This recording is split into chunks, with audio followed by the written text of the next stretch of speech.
ക്ഷേത്രത്തിന്റെ പുറംഭാഗത്തെ അത്ഭുതകരമായ ശില്പങ്ങളും നക്ഷത്രാകൃതിയിലുള്ള രൂപകൽപ്പനയും നമ്മൾ കണ്ടു. എന്നാൽ സോമനാഥപുരത്തെ കേശവ ക്ഷേത്രത്തിന്റെ യഥാർത്ഥ കഥ തുടങ്ങുന്നത് അതിന്റെ അകത്തളങ്ങളിലാണ്. നൂറ്റാണ്ടുകളായി ഭക്തരെയും ചരിത്രകാരന്മാരെയും ഒരുപോലെ ആകർഷിക്കുന്ന ചില രഹസ്യങ്ങൾ അവിടെ ഒളിഞ്ഞിരിക്കുന്നു. 3 ശ്രീകോവിലുകൾ ചേർന്ന ത്രികുട ഘടന, നഷ്ടപ്പെട്ടുപോയ ഒരു പ്രധാന പ്രതിഷ്ഠയുടെ ദുരൂഹ കഥ, ആക്രമണങ്ങളുടെ മുറിപ്പാടുകൾ പേറുന്ന ചരിത്രം. കല്ലുകളിൽ കൊത്തിവെച്ച ആ കഥകളിലേക്ക് ഇനി നമുക്ക് കടന്നു ചെല്ലാം. ക്ഷേത്രത്തിന്റെ ഉൾവശത്തേക്ക് കടക്കുമ്പോൾ ഭക്തിയും കലയും ഒപ്പം വേദനിപ്പിക്കുന്ന ചില ചരിത്ര സത്യങ്ങളും നമ്മളെ കാത്തിരിക്കുന്നുണ്ട്. ഈ ക്ഷേത്രത്തിന്റെ മറ്റൊരു പ്രധാന സവിശേഷത അതിന്റെ ത്രികുട ഘടനയാണ്.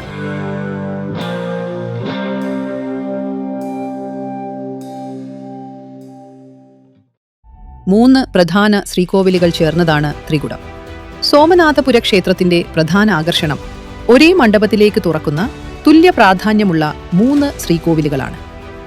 3 ശ്രീകോവിലുകൾക്ക് മുകളിലും വേസര ശൈലിയിലുള്ള വലിയ ഗോപുരങ്ങളുണ്ട്. മഹാവിഷ്ണുവിന്റെ 3 വ്യത്യസ്ത ഭാവങ്ങളാണ് ഈ 3 ശ്രീകോവിലുകളിൽ പ്രതിഷ്ഠിച്ചിരിക്കുന്നത്. കിഴക്ക് ദർശനമായാണ് വിഷ്ണു ഭഗവാന് സമർപ്പിച്ചിരിക്കുന്ന ഈ ക്ഷേത്രം സ്ഥിതി ചെയ്യുന്നത്. പടിഞ്ഞാറെ ഗർഭഗൃഹത്തിൽ കേശവനും വടക്കേതിൽ ജനാർദ്ദനനും തെക്കേതിൽ കൃഷ്ണനും കുടികൊള്ളുന്ന 3 ഗോപുരങ്ങൾ ചേർന്ന ഈ നിർമ്മിതി പൗരാണിക ഭാരതീയ വാസ്തുവിദ്യയുടെ വിസ്മയകരമായ കണക്കുകൂട്ടലുകളെ കാണിച്ചു തരുന്നു. എന്നാൽ ഇന്ന് പടിഞ്ഞാറ് ഭാഗത്തുള്ള പ്രധാന ശ്രീകോവിലിൽ 1268 നിർമ്മിച്ച ആ യഥാർത്ഥ കേശവ വിഗ്രഹം ഇല്ല. സമ്പന്നമായിരുന്ന ഈ ക്ഷേത്രത്തിന് മേൽ 14-ാം നൂറ്റാണ്ടിൽ ഡൽഹി സുൽത്താനേറ്റിന്റെ അധിനിവേശത്തിന്റെ കറുത്ത നിഴൽ വീണു. മാലിക് കഫൂറിന്റെയും മുഹമ്മദ് ബിൻ തുഗ്ലക്കിന്റെയും സൈന്യം ഈ ക്ഷേത്രം ആക്രമിച്ചു. അവർ ഇവിടുത്തെ വിഗ്രഹങ്ങളെയും കൊത്തുപണികളെയും ക്രൂരമായി തകർത്തു. ക്ഷേത്രത്തിലെ പ്രധാന പ്രതിഷ്ഠയായ കേശവ വിഗ്രഹത്തിന് എന്തു സംഭവിച്ചു എന്നത് ഇന്നും അജ്ഞാതമാണ്. നിലവിൽ അവിടെ വിഗ്രഹമില്ല, പകരം ശൂന്യമായൊരു പീഠം മാത്രം. എന്നാൽ ഈ കഥയ്ക്ക് മറ്റൊരു വശവുമുണ്ട്. പ്രാദേശികമായി ഇന്നും പ്രചരിക്കുന്നൊരു ഐതിഹ്യമനുസരിച്ച് ആക്രമണ സമയത്ത് യഥാർത്ഥ കേശവ വിഗ്രഹം പൂർണ്ണമായും നശിച്ചിരുന്നില്ല. ക്ഷേത്രപൂജാരിമാർ അത് രഹസ്യമായി മറ്റൊരിടത്തേക്ക് മാറ്റിയെന്നാണ് വിശ്വാസം. മറ്റു ചിലർ പറയുന്നത് ആ വിഗ്രഹം ഇന്നും ക്ഷേത്രത്തിന്റെ അടിയിലുള്ള ഏതെങ്കിലും രഹസ്യ അറയിൽ ഒളിഞ്ഞിരിക്കുന്നുവെന്നാണ്. ഇതിന് വ്യക്തമായ ചരിത്ര തെളിവുകളൊന്നും ലഭ്യമായിട്ടില്ല. പക്ഷേ 7 നൂറ്റാണ്ടുകൾ കഴിഞ്ഞിട്ടും ആ കഥ ജനങ്ങളുടെ വിശ്വാസങ്ങളിൽ ജീവിച്ചിരിക്കുന്നു. പിൽക്കാലത്ത് വിജയനഗര രാജാക്കന്മാരും മൈസൂർ വൊഡയാർ ഭരണാധികാരികളും തകർന്ന ഭാഗങ്ങൾ പുനരുദ്ധരിച്ച് സോമനാഥപുര ക്ഷേത്രത്തിന്റെ മഹത്വം സംരക്ഷിക്കാൻ ശ്രമിച്ചു.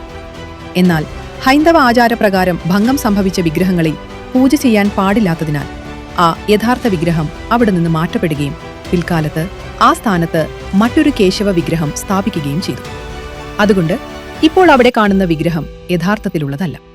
ഇതിൽ കേന്ദ്ര പ്രതിഷ്ഠയായ കേശവന്റെ വിഗ്രഹം കാലാന്തരത്തിൽ തകർക്കപ്പെട്ടെങ്കിലും മറ്റ് 2 പ്രതിഷ്ഠകളും അവയുടെ പൂർണ്ണമായ പ്രൗഢിയോടെ ഇന്നും നിലകൊള്ളുന്നു. എന്നാൽ ക്ഷേത്രത്തിന്റെ ഭംഗി ശില്പങ്ങളിലും പ്രതിഷ്ഠകളിലും മാത്രം ഒതുങ്ങുന്നില്ല. പ്രവേശന കവാടത്തിൽ നിന്ന് അകത്തേക്ക് കടക്കുമ്പോൾ ഓരോ ചുവടിലും പുതിയൊരു ശില്പവിസ്മയമാണ് നമ്മെ കാത്തിരിക്കുന്നത്. അതിലേറ്റവും ശ്രദ്ധേയമായ ഒന്നാണ് സഭാമണ്ഡപത്തിന്റെ മേൽക്കൂര. കൃത്യമായി 16 ചതുരങ്ങളായി വിഭജിച്ചിരിക്കുന്ന ഈ മേൽക്കൂരകളിൽ അതിസൂക്ഷ്മമായ ത്രിമാന കൊത്തുപണികളാണ് ഒരുക്കിയിരിക്കുന്നത്. വിടർന്നു നിൽക്കുന്ന താമരപ്പൂക്കളും വാഴപ്പൂക്കളും കല്ലിൽ വിരിഞ്ഞു നിൽക്കുന്നത് പോലെ തോന്നും. ഇതിൽ നമ്മെ അത്ഭുതപ്പെടുത്തുന്നതെന്തെന്നാൽ ഈ 16 മേൽക്കൂരകളും ഒന്നിനൊന്ന് വേറിട്ട് നിൽക്കുന്നു എന്നതു തന്നെയാണ്. 7 നൂറ്റാണ്ടുകൾക്ക് മുൻപ് യാതൊരു ആധുനിക സാങ്കേതിക വിദ്യയുടെയും സഹായമില്ലാതെ കല്ലിൽ തീർത്ത ഈ കലാവിസ്മയം ഇന്നും സന്ദർശകരെ അമ്പരപ്പിച്ചുകൊണ്ടിരിക്കുന്നു. ക്ഷേത്രത്തിന്റെ യഥാർത്ഥ സമ്പത്ത് വിഗ്രഹങ്ങളല്ല, കല്ലിൽ കൊത്തിവെച്ചിരുന്ന ആയിരക്കണക്കിന് കഥകളായിരുന്നു. അവയിൽ ചിലത് ഇന്നത്തെ സാങ്കേതിക വിദ്യയെയും വെല്ലുവിളിക്കുന്നവയാണ്. അവയെക്കുറിച്ച് നമുക്ക് അടുത്ത ഭാഗത്തിൽ കാണാം.